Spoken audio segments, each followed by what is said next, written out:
සුබදැසනක් ඔබ මේක සිටින්නේ උදැසන ප්‍රධාන පුවත් ප්‍රකාශය සමගින් ප්‍රථමයෙන් සිරස්තල.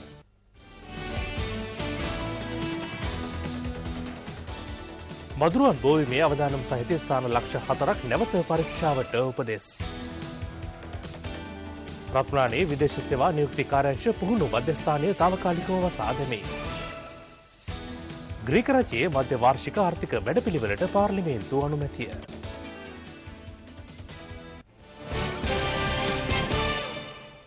ප්‍රථමයෙන් දේශීය පුවත්.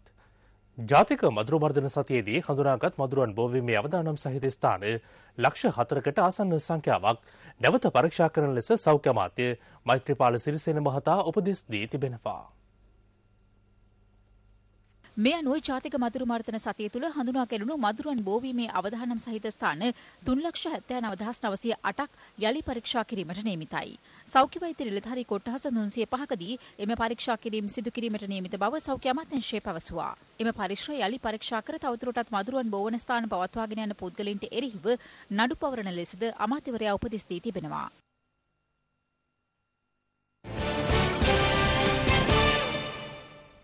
ආහාර විෂවීමකින් කාන්තාවන් පිරිසක් රෝහල්ගත කිරීමේ සිද්ධියෙන් පසු රත්මලානේ පිහිටි ශ්‍රී ලංකා විදේශ සේවා නියුක්ති කාර්යාංශයේ පුහුණු මධ්‍යස්ථානය తాවකාලිකව වසා දමා තිබෙනවා.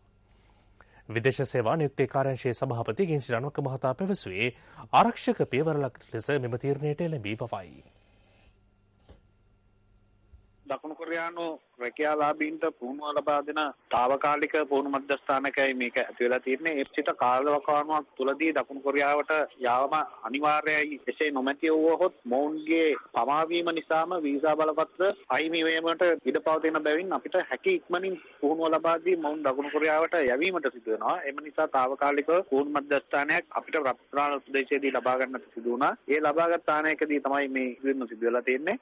රත්මලාන විදේශ සේවා නියුක්ති කාර්යාංශ පුහුණු මධ්‍යස්ථානයේ කාන්තාවන් 30 දෙනෙකු ආහාර විෂවීම හේතුවෙන් ඊයේ රෝහල්ගත කෙරුණා. දකුණු කොළඹ ශික්ෂණ රෝහලේ අධ්‍යක්ෂ වෛද්‍ය අනිල් ජයසිංහ මහතා පැවසුවේ එම කාන්තාවන්ට අතිසාරය වැළඳී ඇති බවයි. මඩකලපුව මියංගල් කුල්ම වැව ප්‍රතිසංස්කරණය සහ ගොවිපවුල් සඳහා වතුර පෝප 500ක් ප්‍රදානය කිරීම වෙනුවෙන් වූ උත්සවයක් ඊයේ පැවැත්වුණා. එහි ප්‍රධානත්වයේ සුළුවේ ආර්ථික සංවර්ධන අමාත්‍ය බැසිල් රාජපක්ෂ මහතායි. ගොවිපවුල් 500ක් සඳහා ජලපොම්ප පිරිනැමීම ඊයේ සිදු කෙරුණේ ආර්ථික සංවර්ධන අමාත්‍ය බැසිල් රාජපක්ෂ මහතාගේ ප්‍රධානත්වයෙන්. මීට අමතරව ඊයේ ප්‍රතිසංස්කරණ ආරම්භයේ මියංගල් කුළුම වැව මගින් ගොවිපවුල් 4000කට පමණ සිත සැලසෙනවා. මෙම අවස්ථාවට නැවත පදිංචි කිරීමේ නියෝජ්‍ය අමාත්‍ය විනයාගමූර්ති මුරලිදරන් සහ නැගෙනහිර පළාත් ප්‍රධාන අමාත්‍ය ශිවනේෂ තුරේ චන්ද්‍රකාන්තන් යන මහත්වරුන් ඇතුළු පිරිසක් එක්ව සිටියා. අද ඔය මුගක් කතා කරන සමහර අපේ නායකින් ඒ කට්ටියගේ දරුවෝ මෙහෙ නෙවෙයි ඉන්නේ පිටරට.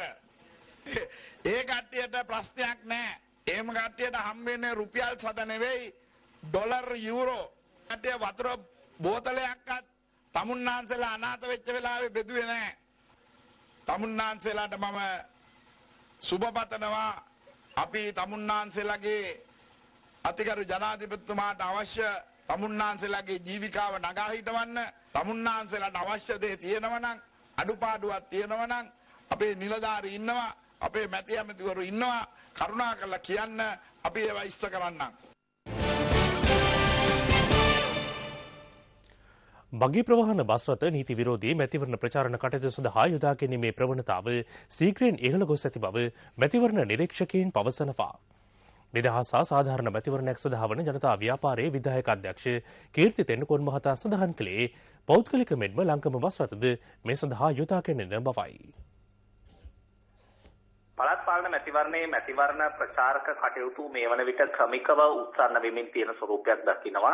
ඒ හා සමානව සාපේක්ෂව මැතිවරණ නීති උල්ලංඝනය කරමින් සිදු කරන මැතිවරණ ප්‍රචාරක කටයුතු විශේෂයෙන්ම අපේක්ෂකයන්ගේ සලකුණු සහ දේශපාලන පක්ෂවල සලකුණු ප්‍රදර්ශනය කිරීම තත්ත්වයන් දකින්නට තියෙනවා. මැතිවරණ නීති උල්ලංඝනය කරමින් රජයේ බස්වල වගේම පුද්ගලික බස් රථවල විශාල මැතිවරණ ප්‍රචාරක කටයුතු සිදු කරන යාන්ත්‍රණයන් බවට මේ වාහනවල අංක ප්‍රදර්ශනය කිරීම මේ වන විට පත් වෙලා තියෙනවා. මේ ජාතික මැතිවරණ නිරීක්ෂණ මධ්‍යස්ථානයේ ජාතික සම්බන්ධීකාරක නීතිඥ රසාංග හරිශ්චන්ද්‍ර මහතා ජාතික මැතිවරණ නිරීක්ෂණ මධ්‍යස්ථානයට මේ වන විට මැතිවරණ නීති උල්ලංඝනය කිරීම පිළිබඳ සිදුවීම් 12ක් වාර්තා වී තිබෙනවා මෙම පළාත් පාලන ආයතන ඡන්ද විමසීම් පිළිබඳ ප්‍රවර්තන මැතිවරණයේදී. කෙසේ නමුත් මැතිවරණයේ පැවැත්වෙන බල ප්‍රදේශ 64 තුළම තාමත්ම සාමකාමී භාවයක් පවතින බව ප්‍රකාශ කරන්න පුළුවන්. විශේෂයෙන්ම කියන්න පුළුවන් පුද්ගලික බස් රථවල අපේක්ෂකයන්ගේ අංක විශාල වශයෙන් ප්‍රදර්ශනය කිරීමක් දක්නට ලැබෙනවා. ඒ පිළිබඳ විශේෂයෙන්ම අප ප්‍රවාහන අමාත්‍යාංශයට සහ පුද්ගලික බස් රථ ප්‍රවාහන අමාත්‍යාංශයට අවධානය යොමු කරනවා මෙවැනි දේවල් ඉවත් කිරීමට කටයුතු කරන්න කියලා. මෙරට වියලි කලාපයේ ආශ්‍රිතව බහුලව වගා කරන ඉතා ප්‍රණීත පළතුරක් පැණි කොමඩු.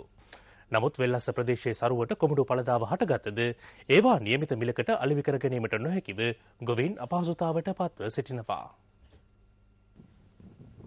මොනරාකල දිස්ත්‍රික්කයට අයත් බිබිල ප්‍රදේශයේ පැණි කොමඩු වගාව මේ දිනවල සරු වී තිබෙනවා.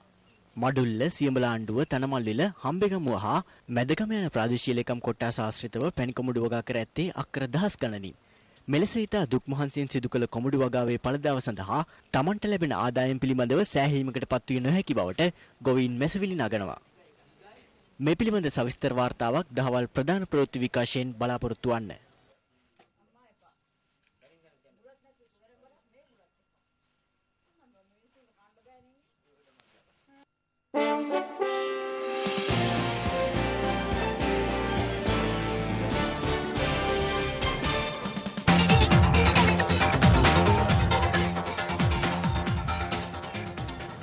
ග්‍රීක රජයේ මධ්‍ය වාර්ෂික ආර්ථික වැඩපිළිවෙලට එරට පාර්ලිමේන්තුවේ අනුමැතිය ඊයේ හිමි වුණා.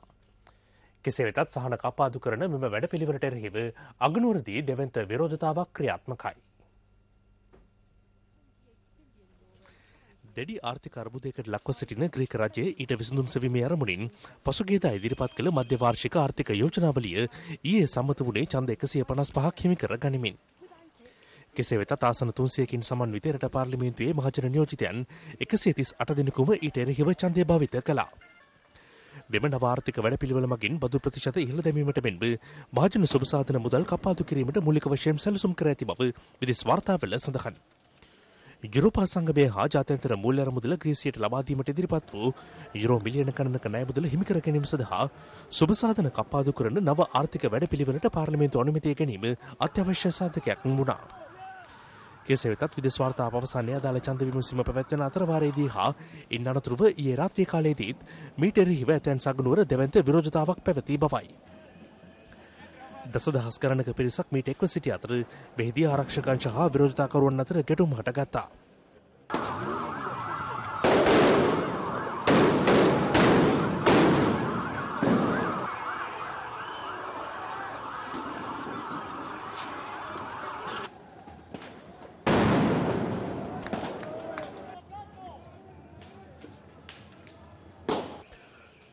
උද්ඝෝෂකයන් පාලනය සඳහා පොලිසිය කඳුළු ගෑස් ප්‍රහාරයක්ද එල්ල කර තිබෙනවා.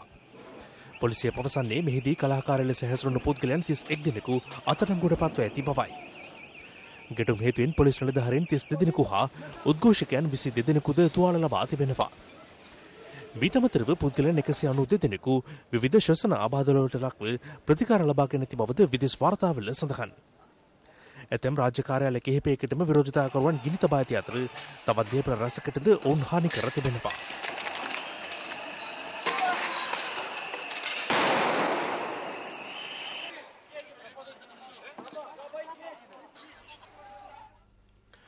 ප්‍රංශ හමුදා ලිබියානු කැරලිකරුවන්ට ආයුධ සැපීම කලාපීය ස්ථාවරත්වයට තර්ජනයක් බව අප්‍රිකානු සංගම් කොමිසම පවසනවා.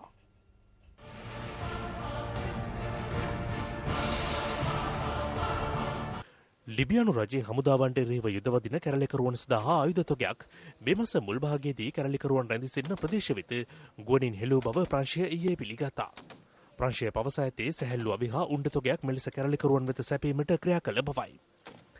කෙසේ වෙතත් රොකට් වේදින හා යුද ටැංකිය නාශකාවී මෙලෙස ගුවනින් හෙළූ ආයුධ අතර වන බව ඇතැම් වාර්තාවල දැක්වෙනවා. අප්‍රිකානු සංගම් කොමසාරිස් ජින්පිං පවසන්නේ මේ ඉතා බැරෑරුම් තත්ත්වයක් බවයි. අදාළ වී අල්කයිඩා හෝ මද්‍රව්‍ය ජාවාරම්කරුවන් අතර පත්වීමට වැඩි ඉඩ කඩක් පවතින බවත් මේ කලාපීය වශයෙන් තමන් වෙත එල්ලවන දැඩි තර්ජනයක් බවත් ඔහු මෙහිදී අවධාරණය කළා.